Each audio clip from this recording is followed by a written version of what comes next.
my name is MaryJones from the Adams Central FFA, and today I'll be doing my ag business demonstration. Everybody has their favorite nursery rhyme growing up, right? For my friends, it was either Itsy Bitsy Little Spider, or Humpty Dumpty, or Twinkle Twinkle Little Star. But for me, it was Mary Had a Little Lamb.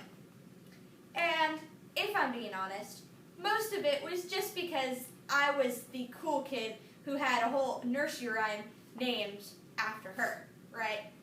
Well, at least in my 5-year-old head, that's how it went. But this nursery rhyme stuck with me. And as I got older, after years of being teased of my connection with my name to the nursery rhyme, I decided to make a business out of it. So, here I am today with my own thriving business of Mary's Little Lambs, as well as the newest edition of Jewelry Just For You. And if you hadn't made the connection yet, my business, Mary's Little Lambs, is all about raising, breeding, showing, and selling club lambs to 4-H'ers across the state of Indiana. As well as the Jewelry Just For You I just added, where I make handmade jewelry to sell to local members of our community. When I was starting my own business, I realized it's a lot harder than I thought, especially since I was a 15-year-old broke high school student in the middle of rural northeast Indiana. But I knew I wanted to make it happen. So, after some research and in Forbes magazine, I found these 7 things that I needed most to start my own business. So today, I'm going to share with you a little bit of insight on how to start your business, as well as some tips and tricks that I learned when starting mine. Like I mentioned, some research in Forbes magazine led me to these 7 things. The first thing that you need to have when starting your own business is finding a need in your community, aka deciding what product or service you're wanting to sell. Next is making an organized business plan. Then you want to make sure you fund your business, find a good location, as well as creating a name for yourself, filing for your tax ID and permits, and marketing yourself. So, we'll start first with finding a need in your community. For me, it was pretty easy to decide that raising and selling lambs is what I wanted to do.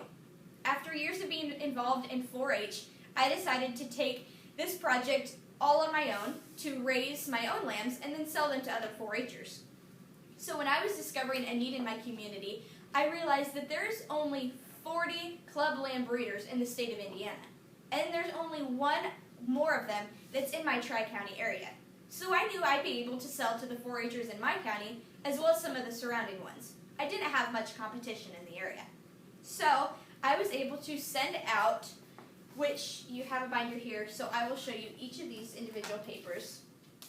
Under this tab, which says survey, I have here a picture of a Google form that I sent out to local 4-H members and students in the area.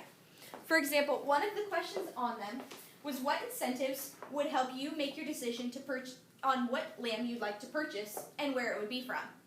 I wanted to see what kind of incentives I could offer my business to make it unique and something that would draw attention to customers.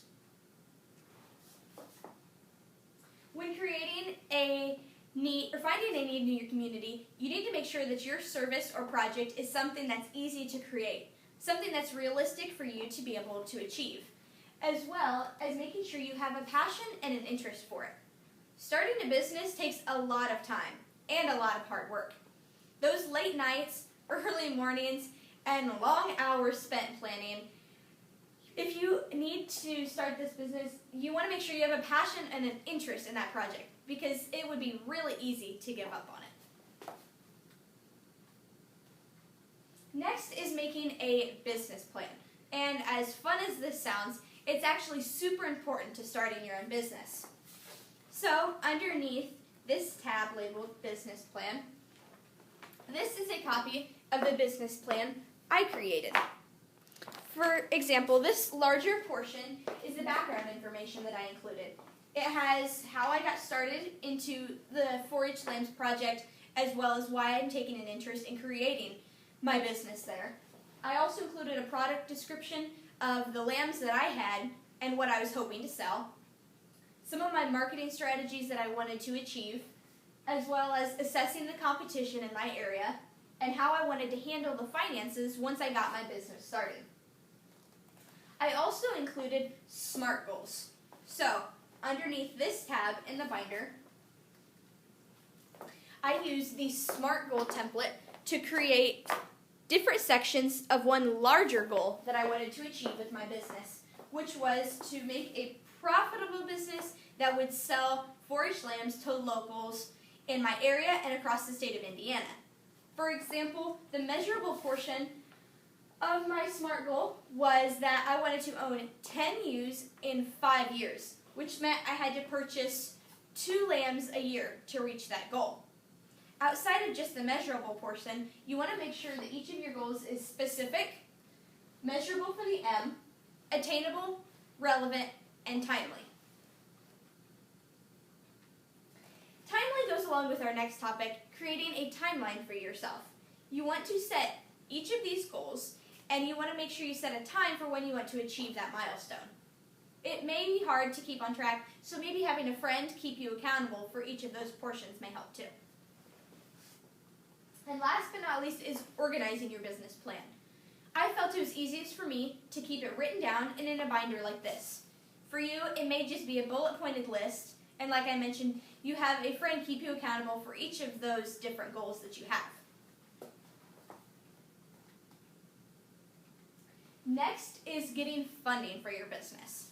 Up here you see 3 different pictures of some of the ways that I funded my business. Underneath this tab here of funding, I have some examples of applications that I filled out. You'll see on the top right corner an FFA emblem. This stands for the SAE grant that I filled out through National FFA,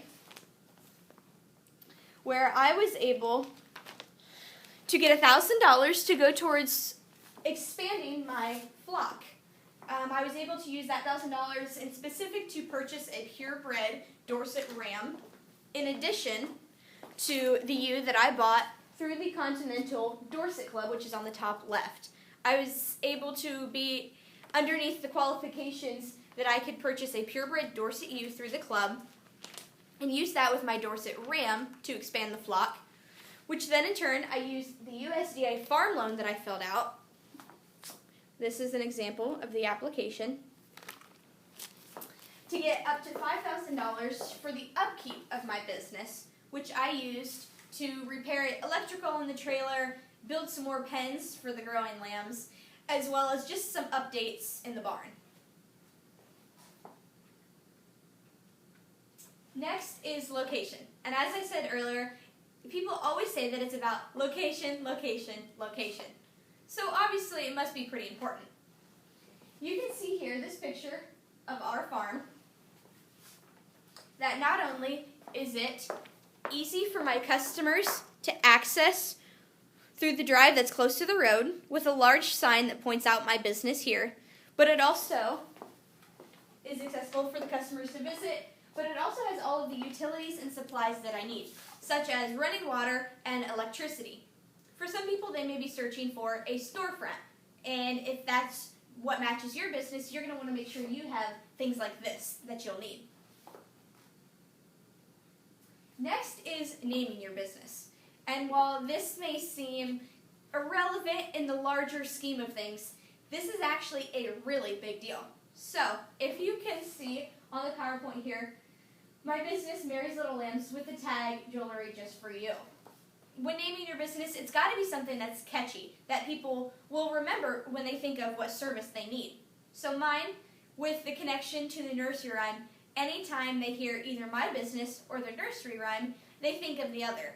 It's something that is universally known, and it's something that will stick in people's heads. Also, within the logo, I included a picture of my product, a market lamb, as well as making the name of my business large and easily visible. Next is tax ID and permits. These are never fun. Nobody likes these, but they're also important too. Anybody can make a business that just uses cash or checks underneath the table. But for me, I decided that I wanted to make a reputable business where customers could rely on me and that they could trust me with their finances and that I would be trustworthy with the tax IDs that I applied for through the IRS. Since I'm receiving a profit as a business owner, these are a necessity. The next thing is the employee EIN numbers. So these were not as important for me because I am the employee and the business owner all in one. I'm not paying somebody else to go out and take care of my animals. But for you, if you'll be starting such a thing as a storefront, you may need employees to come in and help run your business. For you, this would be necessary. And also included in this binder is just a simple picture of the IRS website to show you where you can access the EIN application as well as to file your tax records.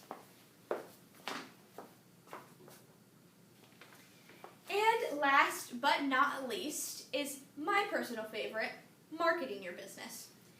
Sometimes word of mouth just isn't enough to get your business out there. So I decided to take to some merchandise and other forms of marketing. I started with social media, whether that be an Instagram page, Facebook. Each of those may be your way to reach out to people on the internet, as well as I created a website, which you'll see a picture of here. I not only included pictures of our past lambs, as well as the ewes that are included in our flock, but there's different tabs to see some of the lambs that'll be for sale, such as this one, that will be coming in my flock. It's something where people can learn more about me, the business, and the product that I'm selling. Next is merchandise, my personal favorite. I made backpacks that have my business on them, as well as a matching sweatshirt. Here I have pens with my logo and contact information. And last but not least, business cards. I made my contact information as well as contact to the website. So with the logo and everything, it's easily accessible to see all of the other things that I offer as well. Here's another picture of the website like I showed you, and the business card. So this was kind of a lot to go over, and it can probably get muddled together. So let's review some of the things that we talked about. We determined how to find a need in our community. For me, that was doing the Google Forms survey to local 4-H members in my area. Then making an organized plan, whether you write it down in a binder like this, or talk it through with a friend who can help keep you accountable. Funding your business through loans, grants, and other ways to help fund your business. Finding a location that is accessible, easy to find, and has all of the utilities that you'll need. Creating a name for yourself and making sure it ties in with your marketing strategies with merchandise, business cards, and filing for your tax ID and permits. So the next time you hear the Nursery Rhyme Mary's Little Lambs, I hope you're thinking of me and just how easy it is to start your own business. Thank you.